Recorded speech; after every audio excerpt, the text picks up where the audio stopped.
Hi, I'm Maris Kreisman, and I'm so thrilled to welcome you tonight to another excellent virtual event at McNally Jackson. If you go to mcnallyjackson.com and look at our events calendar, you'll see all the amazing writers and programs we're hosting in the coming weeks. So please keep an eye on the site or subscribe to our newsletter to hear more about what's coming soon. There will be time at the end of tonight's conversation for your questions, so start thinking about them now. You can put all your questions into the Zoom chat at any time, and we'll get to them towards the end of the evening. We're glad that even though we can't all be in the same room at the moment, we're still able to host events during this difficult time. As we've weathered the pandemic and reopened all four of our locations for browsing and shopping, indie bookstores like ours still need more support. And so if you enjoy free events like this one and want us to keep hosting more of them, please buy books from us. Throughout the event, I'll post links in the chat to buy But You're Still So Young from McNally Jackson. And that would be a really wonderful way to show your support of both the bookstore and Kayleen Schaefer, who I'm so happy to introduce to you right now. Kayleen is a journalist and the author of Text Me When You Get Home, which was widely praised as witty, timely, nimble, essential, and more by outlets such as Elle, The Washington Post, New York Times, Bustle, NPR, BuzzFeed, and many others. Her work has appeared in the New York Times, Vanity Fair, The New Yorker, Vogue, and many other publications. She lives in New York City, and her new book, again, is called But You're Still So Young. Joining Kayleen tonight is Naomi Fry, who is a staff writer at The New Yorker, where she writes about popular culture, books, and art. It's so thrilling to be joined by you both, and now I will pass it off to you. Thanks, Maris. It's really great to be here tonight and to see some friendly faces. And I was, when Kayleen asked me to do this event, I was excited. I was a fan of her first book, Text Me When You Get Home, and then I got this book and I read it, and it's like it's one of those books that combines a thesis that's actually pretty. I don't want to call it radical, but it's like, you know, it's kind of like it's something that seems obvious, but that actually I feel like people aren't talking about as much as they probably should. So it combines that sort of like thesis and analysis with a kind of a very, it goes down easy. It's like a fun book to read, in other words, because it has, I don't know if any of you have had a chance to read it yet, but if you haven't, it combines the stories of a bunch of people in their 30s across, you know, different classes, ethnicities, locations in the United States, and talks about how their lives as 30 pluses are different than what they might have imagined their lives would be when they were younger, or what we imagine life should be when we're in our 30s, or when our peers, family members, and so on are in their 30s. And so I guess maybe I want to start by asking you, Kayleen, what was the point for you when you decided on this project? Like, okay, this is something that I want to tackle and that I want to engage with in this project. Like, was there like a certain like moment where you felt that happening? Or yeah, first of all, thank you for doing this. It's very pleasant talking with you, and thank you guys all for coming. This is weird. This is cool. This is the first one I've done where I can like see people, and I think this is really neat. Usually it just feels like me talking into the void, so it's really great to see you guys. So yes, there were two reasons that I wanted to write the book. First of all, my first book, Text Me When You Get Home, looks at female friendships and that women consider them, you know, just as important as other relationships in their lives, like more traditional relationships, like with their romantic partner, with their family, with their children, with their work. And so I liked showing how we can structure our lives differently than the stereotype or the norm.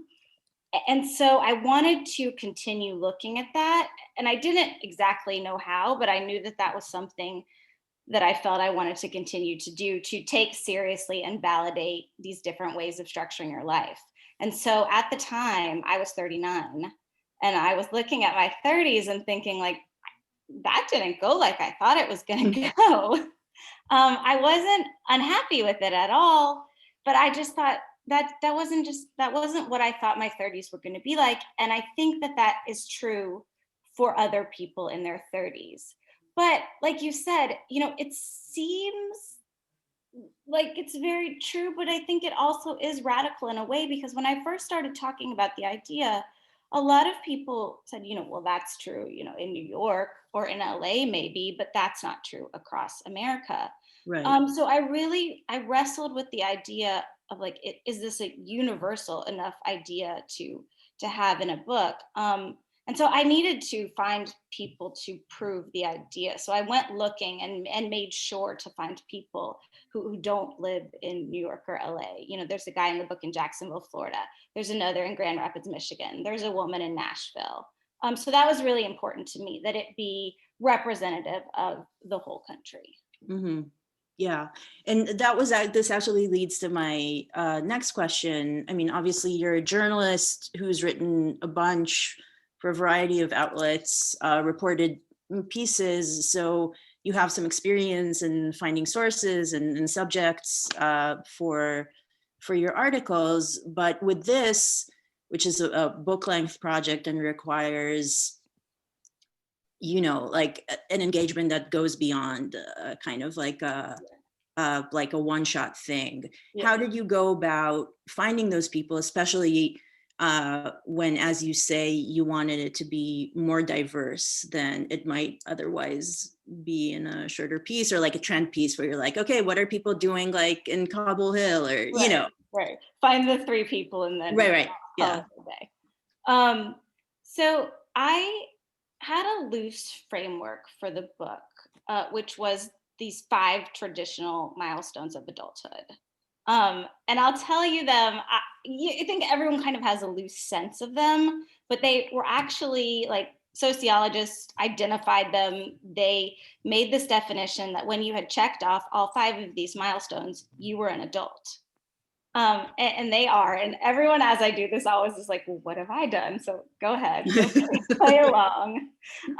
They are: first, completing school, leaving home, marrying, becoming financially independent, making your own money, and having children. And so I wanted to look at people who were, figuring out if they wanted these milestones, if they were rejecting them, if they were approaching them. So that's the framework that I had. But then I wanted people all over the country. I wanted people of different races, different backgrounds, different sexual orientations. And so I did about 50 initial interviews. Wow. And they were quick calls. And so I was looking, to see what their basic story was and who they were. But then I was also looking for people who would just be open, like a lot of people, probably me if I were being interviewed, or maybe but I don't know anymore. I'm pretty open. But I didn't want people who would be like, oh, you can't print that, or that's not for the record, or I'm not comfortable talking about that. And so that's like a really greedy, like nosy journalist thing of me. Right. And when I was first doing this, I didn't say right off the bat, I want to follow you for a year. So maybe I kind of tricked them, but like I didn't know in those initial conversations that if I wanted to follow them for a year. And then so we had those initial conversations, and I started narrowing the list. And then it became clear. I think I had about 15 people that I initially asked, can I check in with you? Can I follow you for a year? And they all said yes, which is crazy because I was a stranger. How did you find them? Like through friends of friends, social media in some capacity? Yes, all like, yes, friends, yes, social media, yes, people who had just already been in stories about their 30s as Mm-hmm. I was doing my initial research to look at the statistics and everything like that. But really, one woman who's in the book, I wanted to find a woman who had frozen her eggs. Mm-hmm. And I really went like just searching on social media and found this woman who had just posted about it and was sharing. And I thought that that was so cool. And I wrote her, can we talk about it? And she said, yes. And, she's in the book, and we just picked up that conversation. And then I learned all about the other aspects of her life too. And I ended up following them for close to 2 years, over 2 years in some cases. Wow. And was there any point where they kind of balked at the commitment to the project, or were they along for the ride in a pretty smooth way, would you say? They were along for the ride. I will say at the beginning, it's some people don't ask questions and are just like, sure, this is fun. I like talking to you. And then some people, like at the beginning, asked me a lot of questions about what I was going to do and what my intentions were, and that's totally fair. And then as it got closer to seeming like a real book, some of the people were like, as the book got announced, they were like, oh wow, this is real, because it doesn't feel real. Even when I'm writing a book, sometimes I'm like, I don't know who's gonna read this thing that I'm typing in my kitchen. Right. Because it's also one of the interesting things about the book, and the point where I think it's one of the ways it's important, is that people really lay it out. It's like they share with you these moments, whether these have to do with kind of like relationship disappointment. There's this gay couple where I'm not going to spoil anything for those of you who haven't read the book, but one of them really wants to get married, the other one is reluctant. There's a lot of back and forth about that. Stuff about money, like workplace disappointment, like I'm not making ends meet, like, or I'm feeling like a loser in my career. There's a couple who are both comics, and they're like very anxious. The man mostly is very jealous of his peers who are much more successful. So these are things that people are often reluctant to reveal, because we live in a society where I think a lot of people feel like they have to keep up appearances. Was that something that you were consciously thinking about when you were writing the book, that you wanted to get to that kind of substratum of people getting real? And was there like a kind of almost like political importance in your eyes to that, in the sense of like it builds a community that's based on truth rather than on kind of like constant flexing or whatever you want to call it? I think that's a wonderful point, and thank you for saying that I did that, because yes, that's exactly what I was trying to do. I was, we present our lives on the surface as great and everything's perfect. And if we do happen to check off one of these milestones, it's a big celebration, and we post about it, or we tell people, or we have, when we could have gatherings to celebrate these things. And I think that's great. And I think we should celebrate them. But I also think we don't really talk about the struggle of getting to them a lot of the time. Mm-hmm. And so I really made it a point with my 8 characters to stay away from their social media. Like I didn't want to see that high gloss life, because part of me thought, well, as a reporter, like, shouldn't I be seeing the whole deal? And then I was just like, I don't want to see how they present themselves when they're trying to be perfect. When they're trying to say, yay, look at me, I did this awesome thing. I want to talk to them, and I want to know what they're worried about. I want to know their fears. Like I gotta get inside. And they really did like let me into that place, and I couldn't be more grateful that they did. I mean, honestly, like I was asking them about such personal things, and I just like went for it, and they went for it, and it was cool. Yeah. Do you think it's like I mean, this is kind of maybe a hard question to answer, but do you think it's a particularly American thing to present? I mean, obviously this is a mindset that has been exported potentially to other parts of the world, or is maybe endemic as well to other parts of the world. But do you think maybe something that has to do with the kind of American dream of the 50s, which you talk about a little bit in your book, and the kind of history of how we got to expecting these things that we do, like what people should be doing in their 30s. Like, is there something about the American dreamness of this nation that keeps people isolated in their own struggles when they don't hit those externals, when they don't hit those marks? There is an extreme reliance on the idea of self-sufficiency, that you have to do it yourself. And if you work hard, you'll get where you want to be. There's a character in the book, Muriel, who is one half of the comedy duo you were talking about. And we talked one day, and she was just saying, I feel like such a garbage person all the time. I every moment of the day, she's like berating herself for not working hard enough. When she's like listening to a murder podcast, she's inside thinking like, I should be working, I should be like editing this script, or like, sending out audition tapes, or whatever she needed to do to say, oh, I'm furthering my career, I'm working. And there's just this idea that if you work hard, you'll get where you want to be.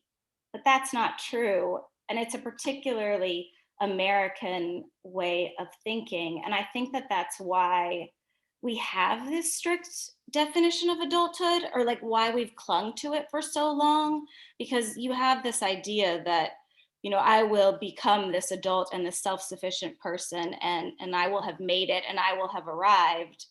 And, I know from going through my 30s that that's not true. You have to keep going. But I think that because of the way we're brought up, that's really hard to reckon with.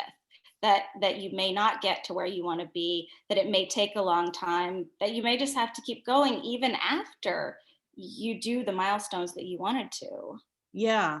I mean, I remember talking to my therapist and saying something about somebody who had written a book. We were talking a little bit before, and I said, like, anyone who publishes a book is, to me, like, it's like insane to me that anyone can do that. Spoken to someone who hasn't written a book or published a book.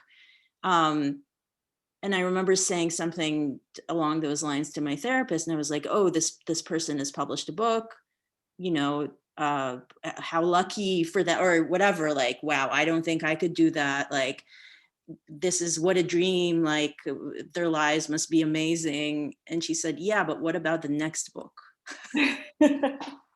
Which is like depressing, but also true in the sense that, it's like life. It doesn't, maybe on Instagram, it stops on the like, oh, this is on the bestseller list, or, oh, I just had a baby, or, oh, I just got married, or whatever the case may be. But in real life, there are emotions and struggles that continue beyond those points. Was it, when you were reporting the book, and just in general thinking about the project as a project conceptually, was it hard for you to get beyond the concept of a happy ending?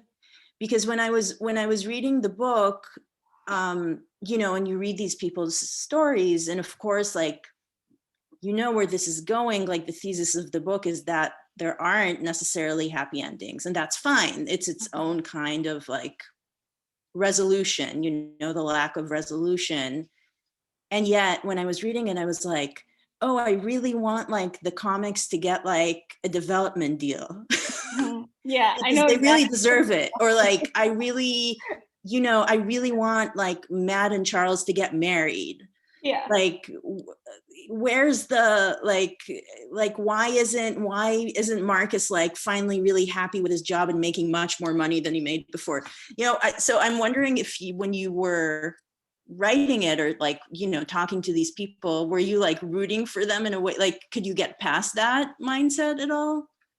We're so hardwired to want that, right? Yeah. It's really funny that you bring this up, because I had a conversation with someone in Hollywood who told me that, like, you didn't nail the ending in a nicer way.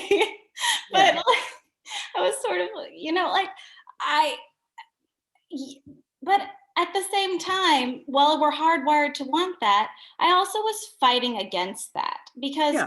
I didn't want to make their lives too neat or too like, well, they did these things and now they're happy and everything is perfect. Like I like that they're still going and I like that they're still in process. And so when things seemed a little too neat, I was sort of like, oh, I don't like this. How do I Yeah. reckon with this and deal with this? But as I just kept going, it was, but they're not, even if they seem on the outside neat and tidy and game over, they're not finished and they're still going. And I think that that is represented in how the stories, that they conclude somewhat. Like, I don't want anyone to be like, well, this ending is terrible. Right. They Yeah. do, there's movement. Nobody is stuck, because I've gotten that question a lot as like, are people still positive? What's happening because of the pandemic? Like, the group of people I followed is remarkably optimistic and keeping moving forward with their lives. But I do think that they are all proof, as am I, that nothing is neat and tidy. And, no matter how old we are, we Mhm. just keep going. Yeah. And that's great that we do, I think. Yeah. And it's kind of, I think that also like what might distinguish, one of the things that might distinguish a book project from, say, an article, in a magazine, a women's magazine, or the Times or whatever, is that, um, like, you're always you have to kind of make a resolution. You have to make more of a neat resolution, I think, in an article. And that's what I learned, Right. whereas here it's kind of like, it's kind of ongoing, which is nice. One thing that struck me when I was reading it, and I mentioned this a little bit in the beginning, is that, it's something that seems so obvious, and yet, when I was thinking about it, I was like, has there been, like, have people been, like, I know obviously that with the recession, 2008 recession, and now of course with the pandemic, and the crisis that, our society has been put through, there's been talk about people returning to live with their parents, and all of those things. But the idea of, like, kind of rethinking our 30s, were you surprised by the relative lack of literature around that, or was there? I mean, of course, you talk about a variety of, sociologists and so on that you quote in the book, but has there ever been a kind of like reckoning like this with this topic? It's very interesting because the 30s as a decade just haven't been studied that much. The 20s are looked at a lot. Mhm. And I think the way the 20s have been rethought sets the groundwork for how the 30s are being thought of now. But so a lot of people have looked at the 20s, and in some ways, we've just been given those 10 years to find ourselves, to try out different jobs, different relationships, different places to live, and just see what fits and figure out who you are. And obviously, the more economically privileged you are, the more Yeah. freedom you have. But there is sort of this idea that, like, okay, the 20s are a little bit free, and then you hit age 30, and there's this age 30 deadline, and it's sort of like, okay, do the thing right now. You're 30, which I think is almost impossible for a lot of people. It's like hitting a wall and Yeah. being like, what do I do? But sociologists haven't really been looking at it that much. I actually have gotten a little bit of feedback from some sociologists who are looking at it now. Hmm. But the closest, in the 70s, in the mid 70s, there's a massive bestseller called Passages, written by Right. a woman Yes. in her Yes. 30s, Gail Sheehy, who Yeah. died last year. Um, and hers was the first book to really say, like, you can rethink this. You can rethink how you set up your 30s. And in her case, she was really talking to people who in their 20s had followed those 5 steps and laid out their lives. And then in their Yeah. 30s had become like, oh, what did I do? I'm not sure. I want this. I thought I would do more. And so she was giving them permission to do that. And I used her book in the way that, she gives you role models, like she gives you people to look up to. And I wanted that too. I wanted my people in my book to be an example that you're not in this alone. These people are going through it too. They're feeling what you're feeling. They're not sure if they're in the right place. Like, they're like, did I take a wrong turn? Do I want this? And I really wanted to show that community, because even though we're all doing different things, like, we're all still trying to figure this out on our own. So there is this community, and that we're all in the struggle together. But yes, the 30s, like, there's a lot there that people aren't looking at yet.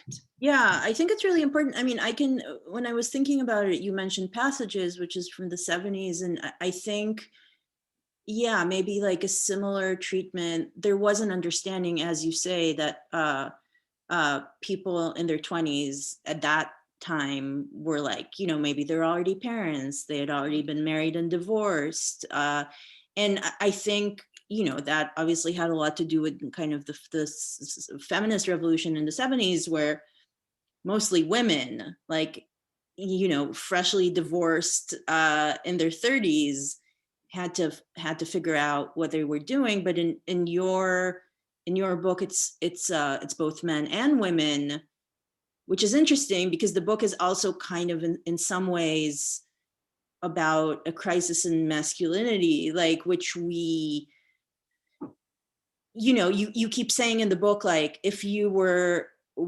white and male, you were pretty fine. You probably would be able to hit those marks in your 30s until pretty recently, but that's no longer the case, even for white men.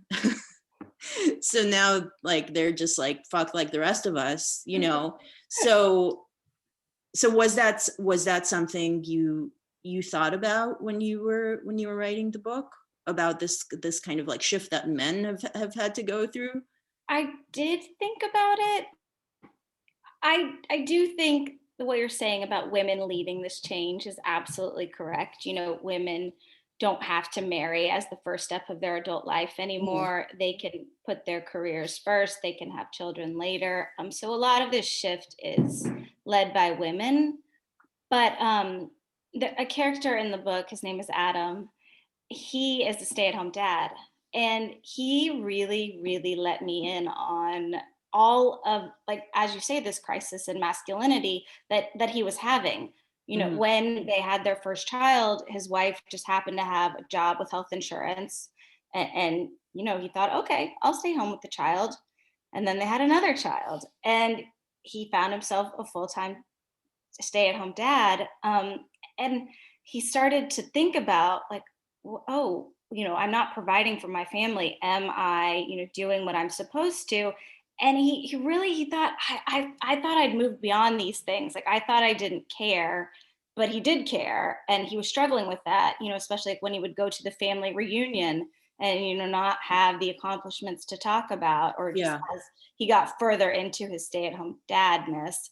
And I thought he was just a really interesting lens to look at, because he was living his life so differently than, say, men in the 50s or even in the 70s did live their lives. Yeah, there's so much in the book, and I think in this sense, this is also a kind of an American project, that would be like, things would be different. We might be able to hit more milestones in our 30s if there was any hint of a social safety net in this country, which there isn't, or hardly at all, because if, like, everything hangs by a thread on, like, one of it, like, say a couple, like you mentioned, like one of them getting fired and suddenly they have no health insurance, and suddenly they like can't have a kid, or they can't like pay rent, or all of the things that should be fairly used to be more basic, but are no longer. It's like just to keep the level, the most like basic level of life going, takes an incredible amount of work for almost everyone. And of course, like, you know, people of color and people like working class people or sort of lower middle class people more than others. And I think that's kind of like an underlying theme in the book, you know, like how can we even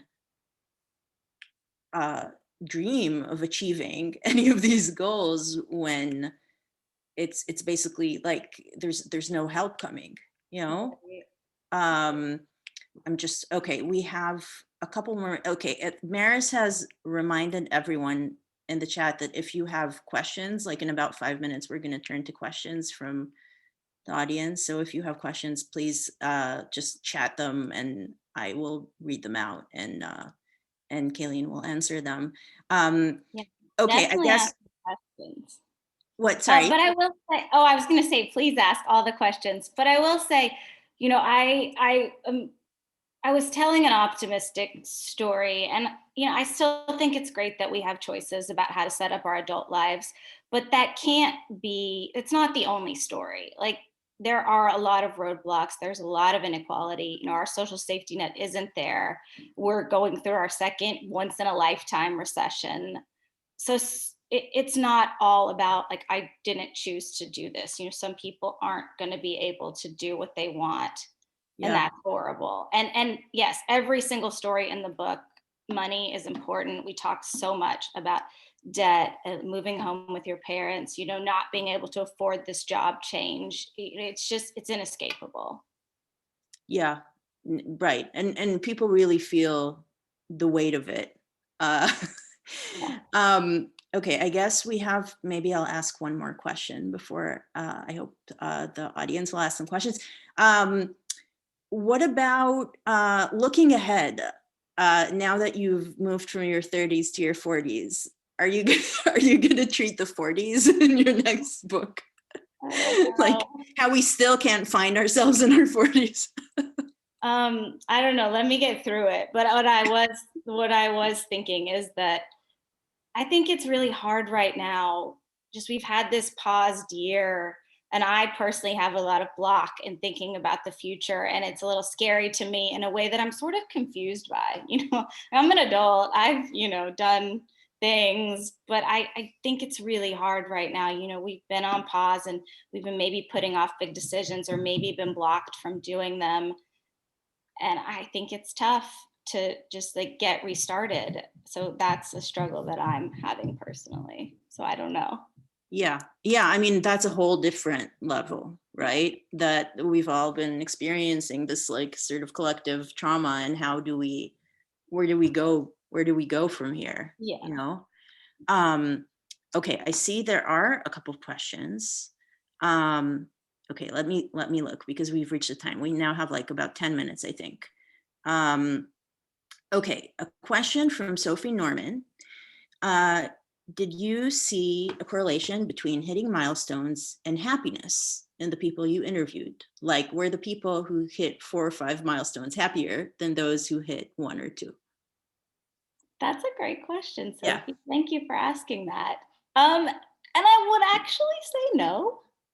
You know, I didn't, and I didn't do a tally. I'm not even sure at what milestones the characters had hit and what they hadn't, because I was just focused on just the details of their life and not that like scoreboard. But you know, I did talk to them on some very high moments, like Nick and Muriel, the comedy duo. You know, they had a movie premiere at a film festival, and people in the crowd laughed, and they were in the crowd, and they just said it was incredible, like hearing people laugh at the thing they made and could have flopped. And I was overjoyed for them when that happened. But you know, that's their own milestone. It's Right. not, you know, they made whatever, they made some ironclad like comedic deal or something. You know, that was just a great moment for them in the thing that they're working toward. So there were moments like that, like Adam, the stay-at-home dad, there's a moment when he looks around his house and his in-laws have come to visit, and they complimented him on the floor that he had fixed. And I really felt content in that moment. And I don't have a lot of moments like that. And I thought that was incredible too, but that wasn't when he signed the papers to own the home. That was just a very small moment of contentment. So there were those moments, and then there were also moments of frustration, but I don't think it had to do with, I've done this, I am happy now. Yeah. Okay, a question from Ruthie, who gets mentioned in the book quite a lot, and in the previous book. More in the previous book. Yeah, more in the previous. Thank you so much. This event has been great. Naomi and Kayleen, I would love to hear about something you're glad you did in your 30s. Can be related to milestones or not. Kayleen, why don't you start? I need to think. I was gonna make you go first. Oh. No. Okay, I'll go first. I mean, I guess this is related to milestones, and this is kind of like a huge thing, but I was thinking about it when I read the book, because there's the comedy duo, the woman is unsure if she wants to have children or not, and she keeps being like, if I'm not sure, does it mean that I don't want them? And I was never really sure that I figured I'd have kids because I was married, and it's like, aren't you supposed to have kids? And it's like the thing to do. And I wasn't against it, but I didn't have like a burning desire to do it. But I think I finally figured out that I would be sad if I missed out on it. And I ended up having a kid in my 30s, and it ended up being the best thing to do. So I guess that's something I did in my 30s that is ongoing into my 40s and beyond, that I'm happy about. And she's a great kid. Yeah, she is great. I think this is going to sound a little odd because I didn't do it. It was done to me, but I got laid off, which I never would have quit my job ever, even though I didn't like it. And it was clear that I didn't like it because they were like, we can do without you. But I wouldn't have quit. And when I got laid off, it really opened up, to become a freelance writer, to write books, to like shake myself out of this timeline that I thought I would follow. I really thought like, okay, I need this career security, and then I can decide my personal life and everything is going to proceed from there. And it didn't, and I'm glad it didn't. So yeah, I didn't really do that though, but I did like take it and accept it for what it was and feel free. It's something that happened. Yeah. And it was good that it happened. Okay, a question from Eileen Boyle. Kayleen, will you keep following your subjects? Do you wonder where they will be in 10 years? I really, really do. I mean, I actually want to check in with them like now. Like, how are you guys doing? What's up? I miss talking to them. And I am so curious now that this has become public, how they're feeling about it, what they think. And it's a hard thing to ask because it's my project now and I sort of took it back from them. But yeah, I'd like to know how they're doing. Will you check in with them, do you think? I probably will. Yeah. Yeah, I mean, I have a little bit when the book launched, but I haven't in a couple weeks. So I think I will again. Okay. What if you call them every day sobbing? Some of them would take my calls. Talk to me. I miss you guys. I miss you. Okay. A question from Dan Pasquini. Hi, Do Dan. you think the folks in the book will be happy if they're still in the current situation in their 40s? Like they will have adjusted and found happiness, or be even more upset about where they stand? That's a great question, Dan. Thank you very much. I don't know. Some of them, when the pandemic hit, it changed, and so I checked in with them, and they were already changing in interesting ways. I don't want to spoil their big moves or their changes, but I think that in the best cases, this pandemic has been really like you can think about what you really do want in your life and what you were maybe just doing out of habit that you didn't really want to do anymore. And I think that that's been very true for them. And I think they're making some big decisions. And so I will expect some big changes from some of them for sure. Okay, a question from Erica Carullo. Did the people that you spoke with express anger or angst about the lack of social safety net, that they were kept from achieving milestones they were hoping and planning to as a result? Hi, Erica. Yes, they did. We were talking about Adam earlier. And Adam and his wife and his two kids at one point have to move in with his wife's parents for a little bit because his wife lost her job. And he, you know, he felt embarrassed about it. He felt angry about it because while he himself was growing up, they didn't have very much money, but you know, his parents never had to move in with his grandparents. And he knew, you know, that getting laid off was just part of life right now, or then and now. But he still felt a fair amount of anger and humiliation about it. And I think there is a lot. It, the people in the book are largely positive, and I think people in their 30s largely are, but there is a lot of feeling of we're up against all of these things that other generations weren't up against, and we don't have the protections that they did as workers, especially. And so there's recognition of that, but there's also just like, well, okay, this is how it is, and we have to move on from it. Yeah. Okay, question from Katie Syme. Following from previous question, I know you said you didn't during your research, but do you now follow on social? And did you feel a difference between the presumably intimate relationship you had with these people during your research and how they choose to portray themselves on the internet? That's an interesting question. Yeah, that's a great question. And, you know, yes, absolutely. So now I don't know that I follow everyone, but some of them for sure. And some of them I know now from like their online persona. And it's so different than just talking to them and saying, you know, like, how do you feel about your hopes and dreams today? Instead, and I'm seeing just, you know, the very surface post of what they do in their career or the good moments in their life. And there's a distance there that wasn't there when it was just us talking as, you know, two humans without any exterior gloss. So don't believe everything you see on social media is No. what you're telling us. Yeah, I think you guys know that. Okay, a question from Zaina Ahmed.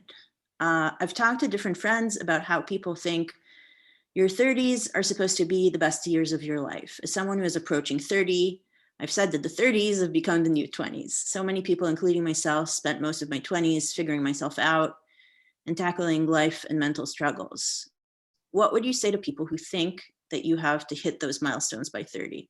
And what would you say to the people who are afraid to go into their 30s based on society's pressure that you should have lived your best life in your 20s?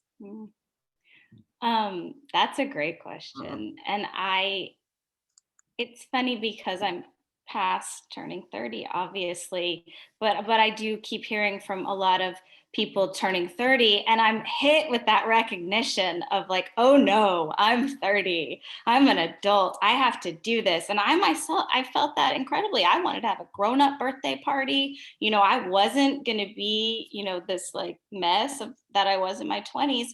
But it's just one day when you're turning 30, and you keep going, and you realize that it is okay to be wherever you are and to go after whatever you want. And it's really hard, but I would say try as best you can not to think, I am X age, I need to do X thing.